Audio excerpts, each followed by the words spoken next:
اور اس کا میرٹ لاہور کی گورنمنٹ کالج یونیورسٹی کے برابر ہے.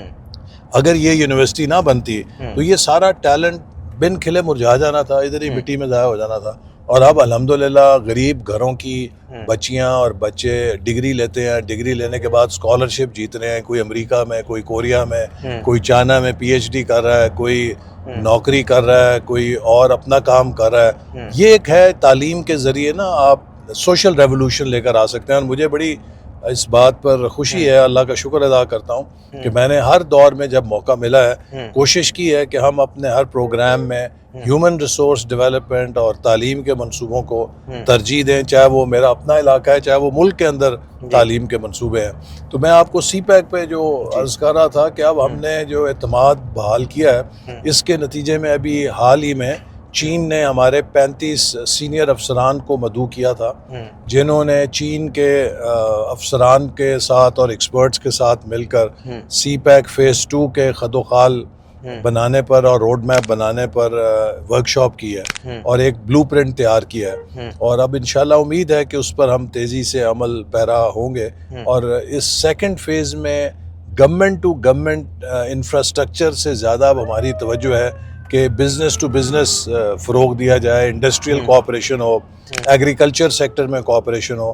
ابھی اسی مہینے 300 ایگریکلچر ایکسپرٹس کا پہلا بیچ چین جا رہا ہے, جو وہاں پر جدید ٹیکنالوجی کی تربیت حاصل کرے گا ایگریکلچر سیکٹر میں, کیونکہ ہمارا ایک بہت بڑا اپرچونٹی ایریا ایگریکلچر ہے, جو پیداوار تو ٹھیک دیتا ہے لیکن اس کی پیداواریت پروڈکٹیوٹی دنیا میں لوئسٹ ہے, کیونکہ ہمارے بیجوں کا معیار بہت کم تر ہے, ہماری آن فارم مینجمنٹ پریکٹسز بہت ابھی پریمیٹیو ہیں, فارم میکنائزیشن نہیں ہے, ٹیکنالوجی اپلیکیشن نہیں ہے.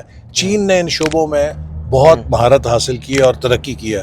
تو یہ 1000 کے قریب ماہرین ہیں جنہیں وزیر اعظم کی ہدایت پر چین بھیجا جا رہا ہے. یہ اگلے 1 سال میں وہاں تربیت حاصل کریں گے, واپس آئیں گے, اور امید ہے کہ یہ پاکستان میں ایک نئی زرعی انقلاب کی بنیاد رکھیں گے. اچھا, ایک ہم دیکھتے ہیں ایسد صاحب کے جو پالیسیز ہیں, جو کہ آپ منصوبہ بندی کے بھی وزیر ہیں, ایک شارٹ ٹرم پالیسیز بنتی ہے, وہ لانگ ٹرم پالیسیز ہمیں نظر نہیں آتی. سیکنڈ ہے جو ہمارے بلوچستان یا قبائلی علاقے ہیں, وہاں پر جو منصوبے ہیں وہاں کی بد امنی کی وجہ سے کس قدر متاثر ہوتے ہیں. دیکھیے, یہ کہنا درست نہیں ہے کہ پاکستان منصوبے نہیں بناتا لانگ ٹرم. میں نے خود ویژن 2010 بنایا اور اس میں ہمارا یہ ہم نے 98 میں 7 میں لانچ کیا, اور ہمارا اس وقت ہدف یہ تھا کہ اگلے 12 سالوں میں پاکستان کو ایک اپر مڈل انکم کنٹری بنا دیں. 2 سال بعد ماشاء اللہ لگتا ہے وہ اٹھا کے اس منصوبے کو ردی کی ٹوکری میں پھینک دیتا ہے, اور وہ منصوبہ دنیا کے بہترین ماہرین نے اس کی تعریف کی تھی, اور ساؤتھ ایشیا میں کسی کے پاس ویسا بلو پرنٹ نہیں تھا, لیکن ہم نے اس کو ترک کر دیا, اور ہمارے ہمسایہ ملک نے اسی کے مختلف پہلوؤں کو لے کر اور ہماری اصلاحات کو لے کر انہوں نے ترقی پر آگے اپنا سفر جاری رکھا اور وہ آگے نکل گیا. پھر ہم نے ویژن 2025 بنایا, جس پر بہت کامیابی کے ساتھ عمل درآمد ہو رہا تھا, لیکن 2018 میں ہمیں باہر نکال کے پھینک دیا گیا, اور ایک ایسی حکومت مسلط کر دی گئی جس کے پاس نہ تجربہ تھا, نہ کوئی پلان تھا, نہ اس کی کوئی تیاری تھی, نہ اس کے پاس کوئی افرادی قوت تھی. ہر 6 مہینے بعد وہ اپنے وزیر بدلتے تھے, انہیں سمجھ نہیں آتی تھی کہ کرنا کیا ہے. اور وہ جتنی ہم نے 13 سے 18 میں مومنٹم بنایا تھا وہ سارا کریش ہو گیا, اور ہم نے اس منصوبے کو ضائع کر دیا. اگر وہ جاری رہتا تو آج Pakistan would be among top 25 economies. دنیا کی پہلی 25 معیشتوں میں اگر ہم شامل ہو گئے ہوتے تو آج ہمارا چال چلن ہی فرق ہوتا. آج ہم دیکھیے کن مشکلات کا سامنا کر رہے ہیں. تو یہ سب ہمارے اپنے ماضی کی غلطیاں ہیں جن سے ہمیں سبق سیکھنا چاہیے, کیونکہ دنیا میں کسی ملک نے ترقی نہیں کی جب تک وہاں 4 چیزیں نہ ہوں: امن, سیاسی استحکام, پالیسیوں کے لیے 10 سال کا تسلسل, اور اصلاحات کے ساتھ ایک مسلسل اس پر عمل درآمد کی کمٹمنٹ. تو آپ پیس, سٹیبلٹی, کنٹینیوٹی اور ریفارمز, ان 4 کو جب تک اپنے ملک میں دوام نہیں دیں گے, ان پر کنسنسس نہیں ہوگا, بہترین منصوبے آپ بنائیں. میں اکثر یہ کہتا ہوں کہ آپ پوری دنیا کے حاجی نمازی اکٹھے کر لیں, پوری دنیا کے نوبل لاریٹس اکٹھے کر لیں, لیکن اگر آپ کے ملک میں امن نہیں ہے, استحکام نہیں ہے, پالیسیوں میں تسلسل نہیں ہے, اور آپ اصلاحات کے راستے پہ نہیں چلیں گے آپ ایک انچ آگے نہیں بڑھ سکتے.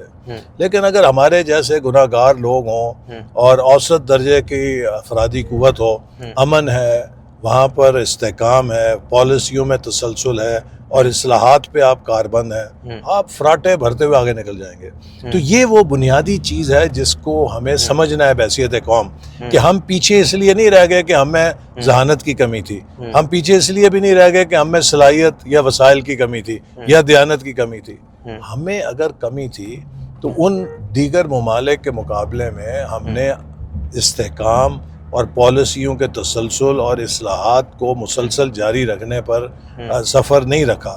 ہم بس یہی جسے کہتے ہیں نا T20 یا T10 کے میچ میں پھنس گئے. ڈیولپمنٹ ایک ٹیسٹ میچ کا ٹیمپرامنٹ ہے نا, اس میں آپ کو پیشنس چاہیے, آپ کو تسلسل چاہیے. اسی لیے میں اکثر کہتا ہوں کہ اب ہمیں سیاسی لانگ مارچوں کی ضرورت نہیں ہے, ہمیں اقتصادی لانگ مارچ پہ یکسو ہونا چاہیے. اور یہ آپ دیکھیے وہ وہاں پہ بارڈر ہے, یہ یہاں سے بالکل ساتھ بارڈر ہے. تو آج سے 22 سال بعد ہمارے ہمسایہ ملک سے مقابلہ کس بات پہ ہوگا کہ 2047 میں وہ بھی 100 سال پورے کریں گے اور ہم بھی 100 سال پورے کریں گے.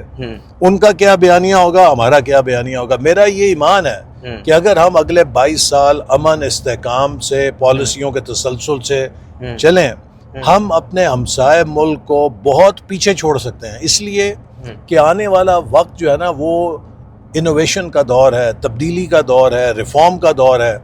آپ سمجھیے کہ 1.5 ارب کی آبادی ایک ویل ہے اور ہم 24 کروڑ کی آبادی اس کے مقابلے میں ایک شارک ہے. تو شارک تو بڑی تیزی کے ساتھ اپنا راستہ نکال سکتی ہے نا.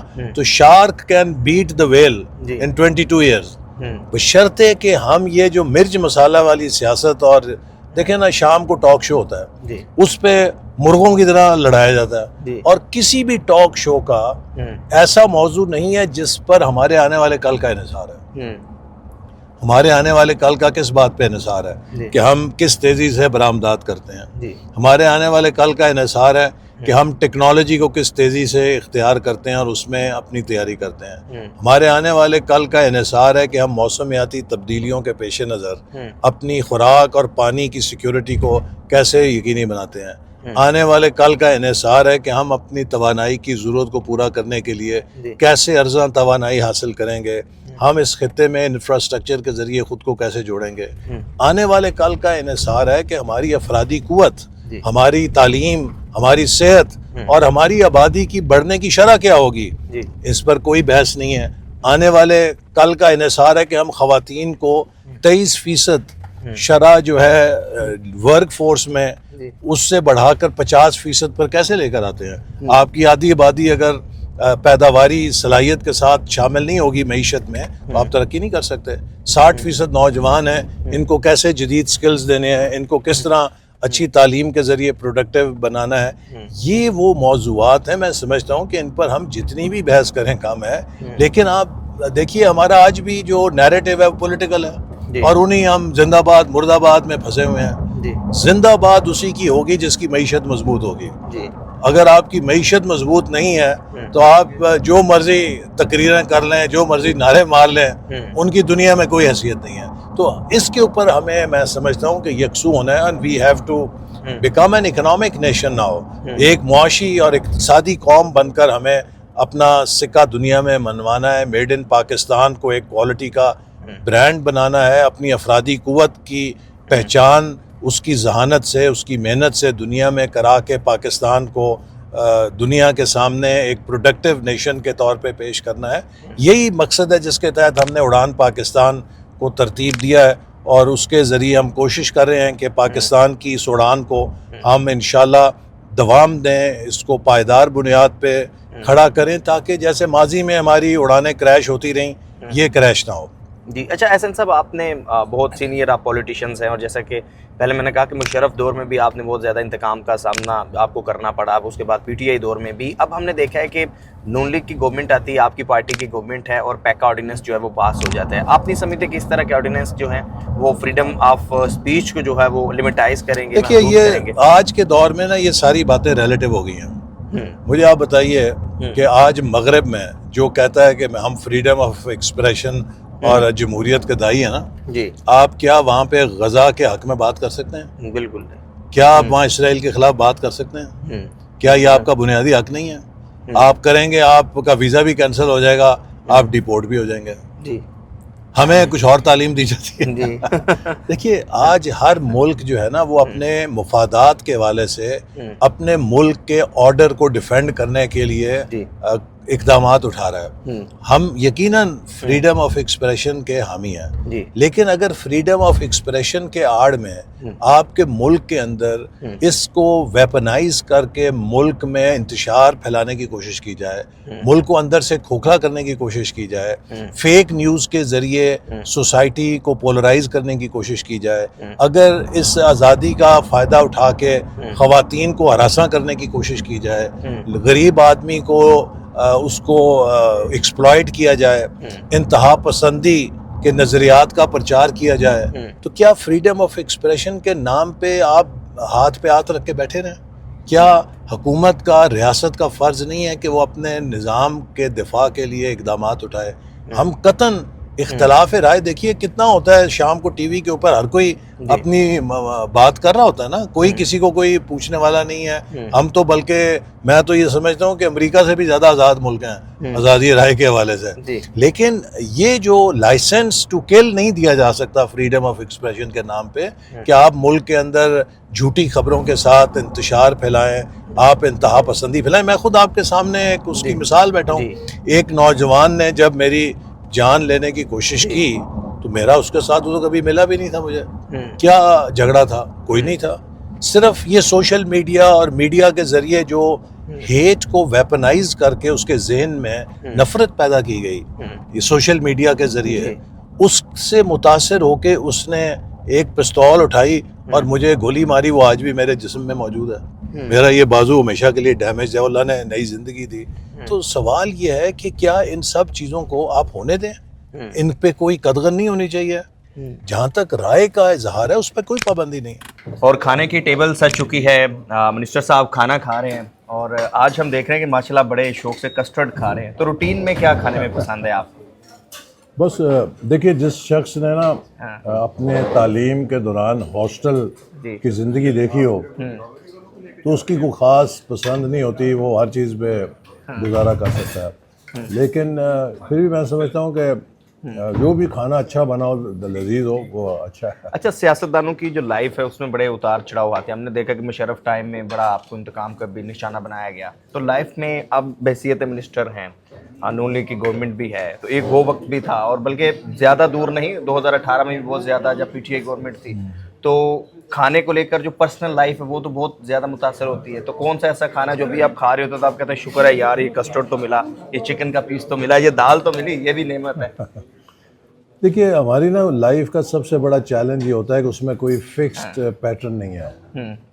صبح ایک جگہ گھر ہے، دوپہر پتہ نہیں کہاں ہے، شام کو پتہ نہیں کہاں ہے، وہاں پہ کیا کھانا ہے، ادھر کیا کھانا ہے. کئی دفعہ تو کھانا ملتا بھی نہیں ہے. تو اس لیے ہماری زندگی میں کھانا ترجیح نہیں ہے، ہماری زندگی میں کام ترجیح ہے، پبلک لائف ترجیح ہے. تو اس لیے میں تو اس پہ کوئی زیادہ چوزی نہیں ہوں. کیونکہ فوڈی بالخصوص ہمارا یہ جو بیلٹ ہے سینٹرل پنجاب کی، لاہور، گجرانوالہ، یہاں کھانا تو بڑی پرائورٹی رکھتا ہے جی. گجرانوالہ کے پائے اور فلاں جگہ کا یہ ناشتہ. ہمارے علاقے میں تو ابلے ہوئے چاول اور مسر کی دال. ابھی یہاں پر منسٹر صاحب اپنے حلقے میں فاتحہ کے لیے آئے ہوئے تھے، اور اسی طرح آپ کتنے عرصے بعد آتے ہیں؟ جب سے میں تو ہر ہفتہ اتوار پچھلے 15 سالوں میں اگر میں پاکستان کے اندر ہوں تو ویکینڈ کا ناغہ نہیں ہوتا. سب کو پتہ ہے کہ اتوار آئے گا تو منسٹر صاحب ادھر ہی ہوں گے. اچھا، اپنے حلقے ناروال میں؟ بالکل بالکل. چاہے کراچی ہوں، میں کہیں بلکہ بیرون ملک بھی گیا ہوں نا، چین وغیرہ، تو میری کوشش ہوتی ہے کہ جمعے کی رات کو واپس آ جاؤں تاکہ ویکینڈ پہ ناغہ نہ ہو حلقے میں. تو ناروال میں سب سے زیادہ جب آپ ناروال سے باہر ہوتے ہیں، جب سے آپ منسٹر ہیں یہ اسلام آباد آفس میں، تو کس چیز کو مس کرتے ہیں ناروال کی؟ دیکھیے ناروال میں تو سب سے زیادہ میں ہمیشہ سے جس چیز کو مس کرتا ہوں وہ یہاں کے لوگوں کا محبت اور پیار ہے. الحمدللہ میں 6 الیکشن یہاں سے جیتا ہوں. 7واں الیکشن بھی جنرل مشرف نے دھاندلی سے ہرایا تھا. اس علاقے نے بہت پیار دیا اور ان لوگوں کی محبت جو ہے وہی مجھے انرجی دیتی ہے کہ انسان مزید اس علاقے کے لیے اور ملک کے لیے خدمت کرے. تو یہاں کی اپنائیت، ان لوگوں کی محبت، ان لوگوں کی چاہت یہ ہمیشہ میرے لیے ایک بہت بڑا سرمایہ ہوتی ہے اور ایک موٹیویٹر ہوتی ہے. اچھا، مور دین 30 ایئرز آپ کو احسن صاحب ہو چکے ہیں اسی حلقے کی نمائندگی کرتے ہوئے. جنریشنز جو ہیں وہ گزر گئی. کون سا ایسا سٹیپ ہے جو آپ سمجھتے ہیں کہ آپ نے اپنے حلقے کے لیے اسپیسیفک بہت بڑا کام کیا؟ دیکھیے، میں جب پہلی دفعہ یہاں سے جیتا نا، میں ایک مڈل کلاس سے ہوں. میں کوئی، میرا والد سرمایہ دار نہیں تھے، جاگیردار نہیں تھے.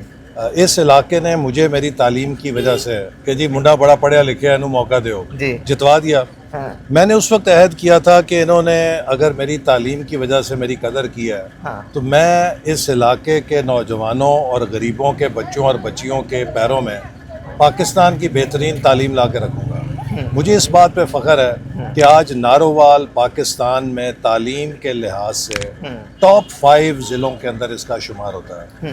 ہم نے اسکولوں کی سطح پہ سینکڑوں نئے اسکول بنائے جن میں 70% سے زیادہ لڑکیوں کے اسکول بنائے. ہم نے کالجز بنائے، ٹیکنیکل ایجوکیشن لائے، یونیورسٹیز بہترین بنا دی ہیں. اور یہ وہی جو گرلز ایجوکیشن کو گراس روٹ لیول سے اٹھایا تھا اس کا نتیجہ ہے کہ آج، ویسے میں نے آپ سے کہا کہ یونیورسٹی نارووال میں 80% گرل اسٹوڈنٹس ہیں. تو مجھے اس بات پہ بڑا فخر ہے کہ میں نے نارووال کو ایک علم کی بستی بنا دیا ہے. اگر نارووال نے مجھے میرے علم کی وجہ سے عزت دی تھی تو میں نے بھی اس قرض کو، نارووال کو بہترین تعلیم اس کے بچوں اور بچیوں کے لیے لا کر اس قرض کو اتارنے کی کوشش کی ہے. چلیں جی، بہت شکریہ. ویور